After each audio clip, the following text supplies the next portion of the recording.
প্রিয় দর্শক, channel S ডিজিটালের পক্ষ থেকে আমি ইব্রাহিম সবুজ আপনাদেরকে জানাচ্ছি শুভেচ্ছা ও অভিনন্দন।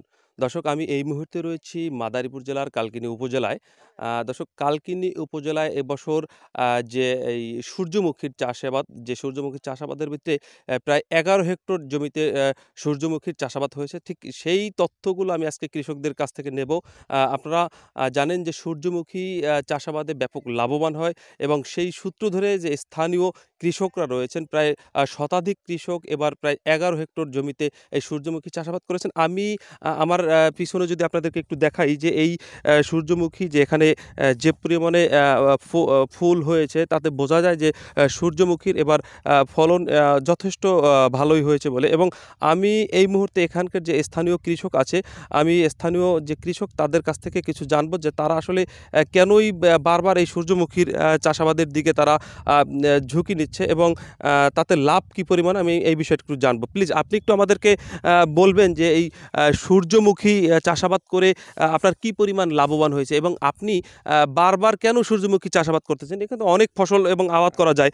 আপনি কেন সূর্যমুখীর দিকে বারবার করছেন, ঝুঁকি নিচ্ছেন, একটু আমাদেরকে বলবেন প্লিজ। আমরা বিগত বছর আমি সরিষা করতাম। সরিষার চাইতে সূর্যমুখী দ্বিগুণ লাভ এবং পিছনে আমি আরও একবার সূর্যমুখী করছি এবং সরকার প্রদর্শনী দিয়েছিল এবং এবছরও সরকার আমার প্রণোদনা দিয়েছেন এবং আমি করছি এবং লাভবান এবং যে কোনো ফসলের চাইতে সূর্যমুখী দ্বিগুণ লাভ এবং টাকাও মানে ভালো পাওয়া যায় এবং তেলের দিক দেওয়া অত্যাধিক ভালো এবং তেল খাওয়ার জন্য অনেক ভালো এবং বিভিন্ন রোগেরও উপকার হয় এবং ১ কেজি তৈল ৫৫০ টাকা আমরা বিক্রি করছি। তাই আমি সরিষা মরিষা অন্য কিছু বাদ দিয়া সূর্যমুখীর দিকে অগ্রসর হয়েছি। দর্শক, আপনারা জানলেন যে এখানকার কৃষক আমাদেরকে যেমনটি জানিয়ে হলো যে সূর্যমুখীর তেল হচ্ছে সুস্বাস্থ্যকর একটি পরিবেশন করা যায় এবং এটির দামও কৃষকরা ভালো পায়, যার জন্য তারা সূর্যমুখী তেলের আবাদ করে। এবং আমি আরেকটু জানবো যে এখানকার যে কৃষি অফিসার রয়েছেন মাঠে, তার কাছে আমরা জানবো যে তিনি আসলে কৃষকদের কিভাবে সহযোগিতা করেন এবং তাতে তার ফলনটা কি হয়েছে আমরা তাদেরকে জানবো। আপনি একটু আমাদেরকে বলবেন যে এখানকার যে আপনার যে সূর্যমুখী চাষাবাদ আপনি করেছেন যে এবং যাদের আপনার কৃষকদের যে প্রণোদনা দিয়েছেন, এক্ষেত্রে আপনি কি আশানুরূপ কি পেয়েছেন এবং এতে সর্বশেষ কৃষকরা ফলন কতটুকু পেয়েছে একটু বলবেন আমাদেরকে? ধন্যবাদ আপনাকে। আপনারা জানেন যে সূর্যমুখী অত্যন্ত স্বাস্থ্যকর এবং পুষ্টিকর খাবার।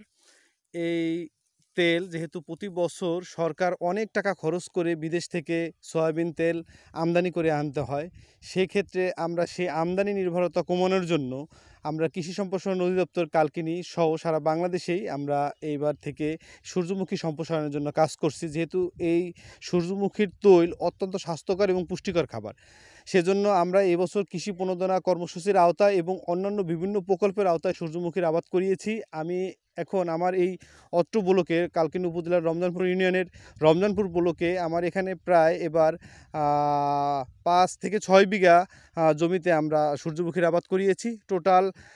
টোটাল আমাদের কালকিনি উপজেলাতে প্রায় ১১ হেক্টর মতো জমিতে এবার সূর্যমুখীর আবাদ হয়েছে। প্রায় ১০০-র উপরে কৃষক এর সাথে জড়িত আছে। আমরা এবার এই সূর্যমুখী আবাদ সম্প্রসারণের জন্য কাজ করে যাচ্ছি এবং কৃষকদেরকে যথাযথ কারিগরি পরামর্শ দিয়ে যাচ্ছি এবং সূর্যমুখী চাষে কৃষকরা দিন দিন উদ্বুদ্ধ হচ্ছে আর কি। দর্শক, এখানকার যে কৃষক এবং কৃষি অফিসার রয়েছেন, আমরা তাদের কাছ থেকে যেমনটি জানতে পারলাম, আমাদেরকে কৃষক যেমনটি জানিয়েছেন যে এই অন্য আবাদের চাইতে কিন্তু এই সূর্যমুখী আবাদটা ব্যাপক লাভবান হয়। তাই তিনি বারবার এই সূর্যমুখী আবাদ করে থাকেন। এবং কৃষি অফিসার আমাদেরকে যেমনটি জানিয়েছেন যে কৃষকরা সাধারণত অন্যান্য ফলনের চাইতে এই সূর্যমুখী বিনা পারিশ্রমিকে বিনা কষ্টে কিন্তু তারা সূর্যমুখী আবাদ করতে পারে এবং লাভবান খুব বেশি এবং সুস্বাস্থ্যকর একটি তেল এই সূর্যমুখী ফুল থেকে তৈরি করা যায়। তাই তারা সূর্যমুখী আবাদের বেশি পরামর্শ দিয়ে থাকেন। মাদারীপুর থেকে ইব্রাহিম সবুজ, চ্যানেল এস।